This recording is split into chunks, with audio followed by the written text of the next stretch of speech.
The head nurse's voice echoed through the hospital corridor when she called for security. Dorothy stood there in her pink volunteer smock, watching two guards approach. All she'd done was try to help during an emergency. All she'd done was what her hands remembered from 30 years of saving lives in that exact ER. But they didn't see a nurse. They saw an old woman getting in the way, took her badge, told her not to come back. But none of them knew she wrote the manuals they all studied and relied on. Dorothy Harrison smoothed the front of her pink volunteer smock as she arranged carnations in small glass vases. Tuesday morning at St. Michael's Hospital gift shop. The familiar rhythm of it, trimming stems, changing water, making sure each arrangement looked welcoming for families who'd spend long hours in waiting rooms. 72 years old, and her hands still knew how to work quickly, efficiently. The way they'd learned to move during night shifts that stretched into dawn, during emergencies that required speed and precision and calm. But that was a long time ago. Now she wore pink instead of navy scrubs. Now she delivered mail and pushed the flower cart and helped lost families navigate the maze of corridors. 3 days a week, Tuesdays, Thursdays, Saturdays. 15 years of volunteering, ever since she'd retired and realized she couldn't quite leave this place behind. The morning passed quietly. She brought daisies to room 304, where a grandmother was recovering from hip surgery, delivered cards to the pediatric wing, helped a confused elderly man find his way to radiology. Around 11, Dorothy was restocking greeting cards when she heard it, a sound she'd heard 1,000 times before. The particular quality of panic that meant something had gone very wrong. She stepped out of the gift shop. 20 feet down the corridor, a crowd was forming. Someone on the floor, a woman's voice calling for help. Dorothy's body moved before her mind caught up. Her feet carried her toward the scene, her hands flexed, muscle memory awakening after years of quiet. She could see it clearly now. A man in his 60s, collapsed near the elevator, face gray, chest still. A young woman in scrubs kneeling beside him, her hands shaking as she felt for a pulse. Dorothy pushed through the gathering crowd. Her voice came out steady, calm. The voice that had talked dozens of nurses through their first codes. "You need to start compressions," she called. "Now, don't wait." A nurse in navy scrubs, tall, mid-30s, with sharp, intelligent eyes, looked up. Her gaze landed on Dorothy's pink smock. Her expression hardened. "Step back," the nurse ordered. "This is a medical emergency." Dorothy moved closer. "I can help. Let me—" The nurse stood, physically placing herself between Dorothy and the collapsed patient. "You're in the way. This is for medical professionals, not volunteers." Dorothy's pulse quickened. "I understand, but I have experience. If you just—" The nurse, her name tag read, Jessica Chen, head nurse, cut her off with a raised hand. "I'm sure you mean well, but you need to step back. Now." Around them, more staff arrived. Someone brought a crash cart.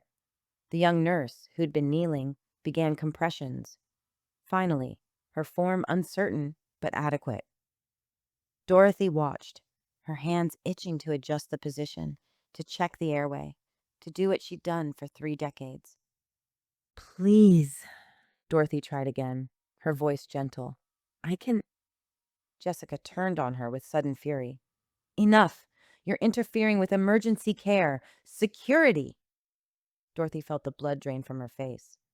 Jessica spoke into her radio. "Security to the main corridor, second floor. We have a situation."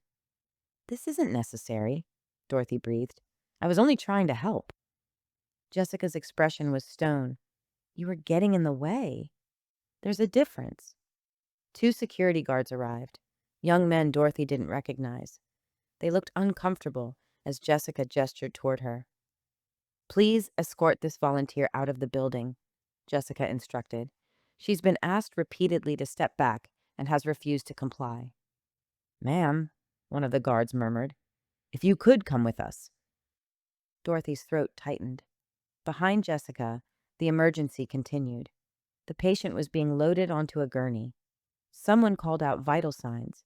The protocols she'd written, the exact sequence she'd developed after studying 50 cardiac arrests and learning what worked, what didn't, were being followed perfectly.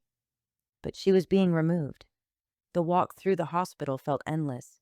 Past the nurse's station, where she'd logged 1,000 shifts.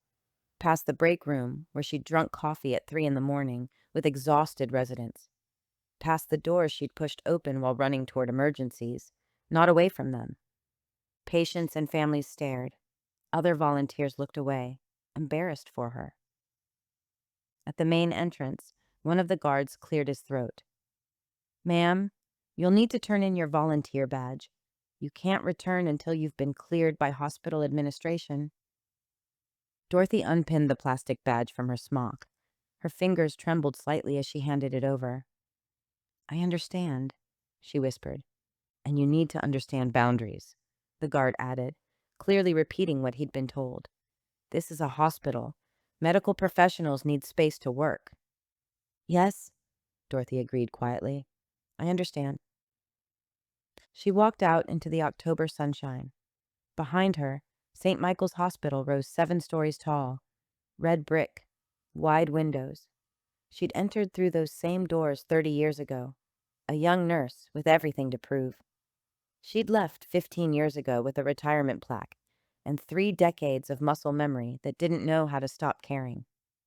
Now, she'd been escorted out like a problem, like someone who didn't understand how hospitals worked. Dorothy drove home in silence. The pink smock lay folded on her passenger seat.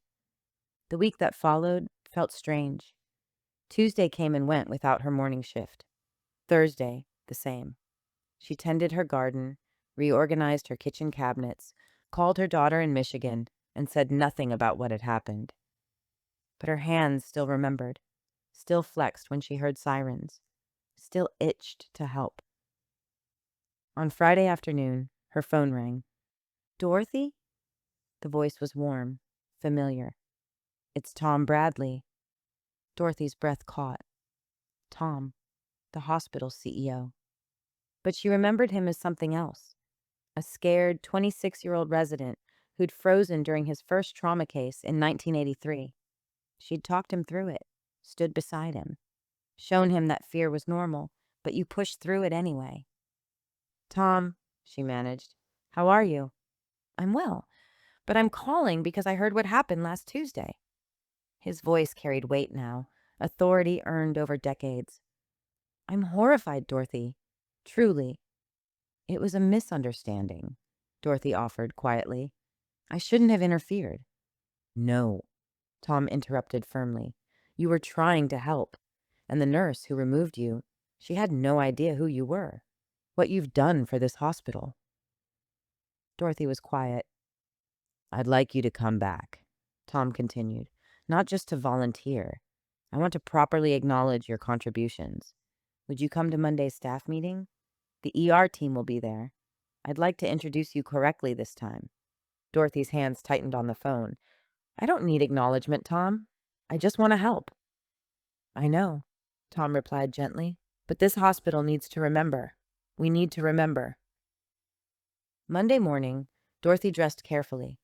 Not the pink volunteer smock. A simple gray cardigan over a white blouse, her good slacks, pearl earrings, the way she used to dress for hospital functions when she was still on staff. Tom met her in the lobby. Older now, silver-haired, but his eyes still held the earnestness she remembered. "Thank you for coming," he murmured, taking her arm. "This matters." He guided her to the conference room on the 3rd floor. Through the window, she could see nurses gathering. Jessica Chen stood near the front, her posture confident, professional. Dorothy's pulse quickened. The room fell quiet as Tom entered, with Dorothy beside him. Faces turned, curious, confused. Jessica's eyes widened slightly at seeing the volunteer from last week. Tom moved to the front of the room. "Good morning, everyone. Thank you for coming. I want to introduce someone who's been part of this hospital far longer than most of us." He gestured for Dorothy to join him. She did, her legs steady, even though her heart hammered. "This is Dorothy Harrison," Tom announced. "Some of you might recognize her from the gift shop. She's been volunteering with us for 15 years. A few polite nods. Jessica looked puzzled, waiting for the point.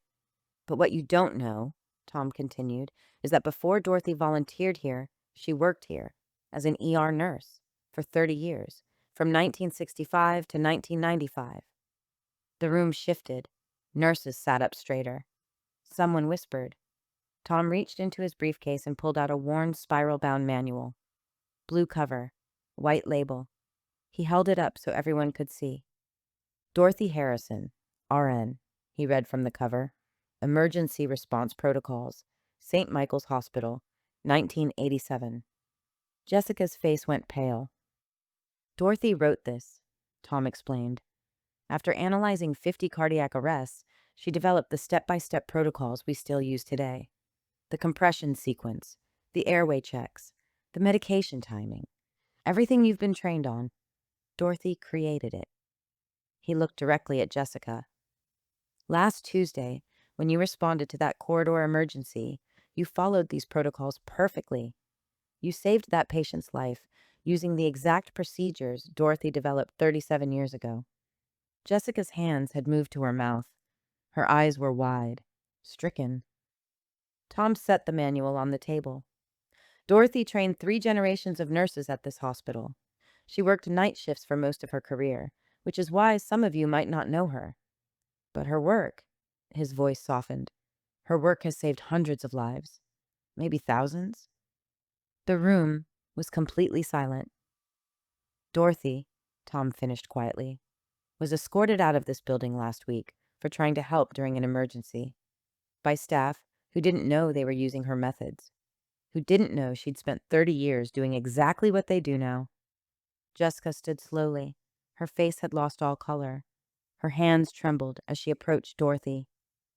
"Mrs. Harrison," she whispered, I don't know what to say."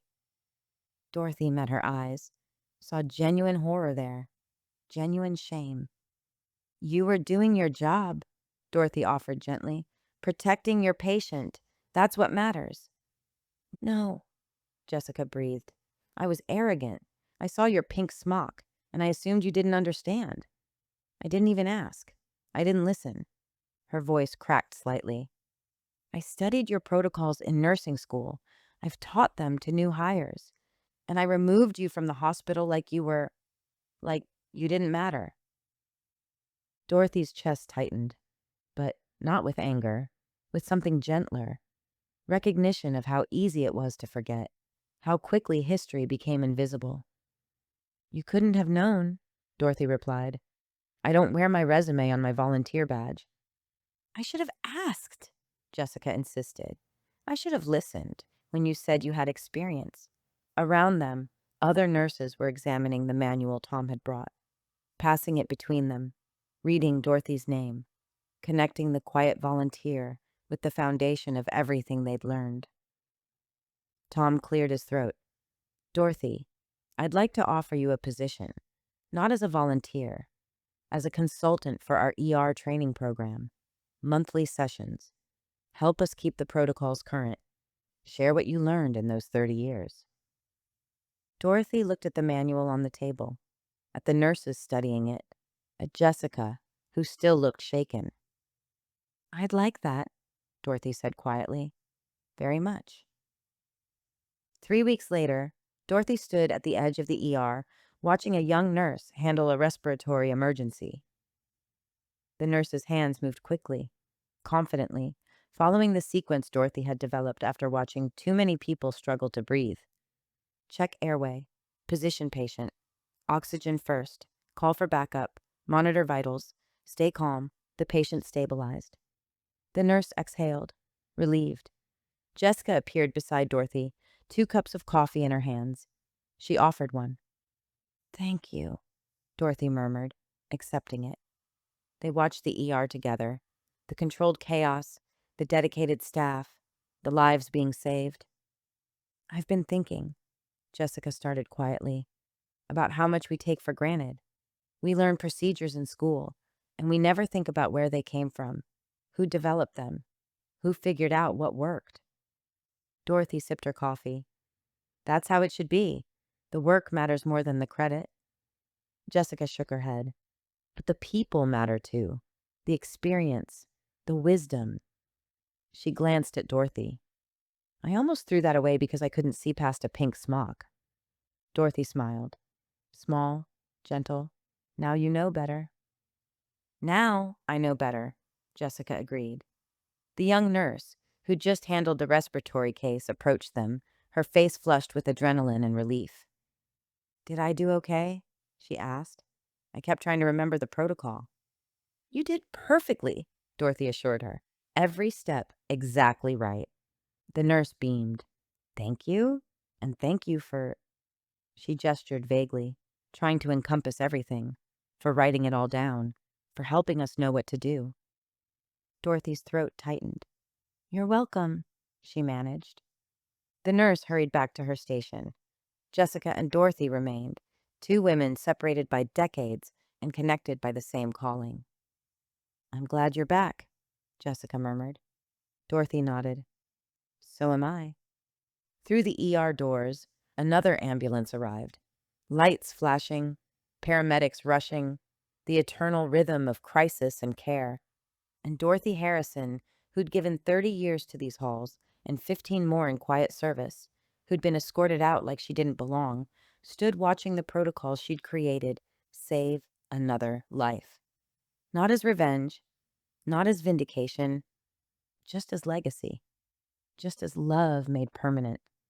Her hands rested at her sides, steady and still, but ready, always ready. The work continued, and so did she.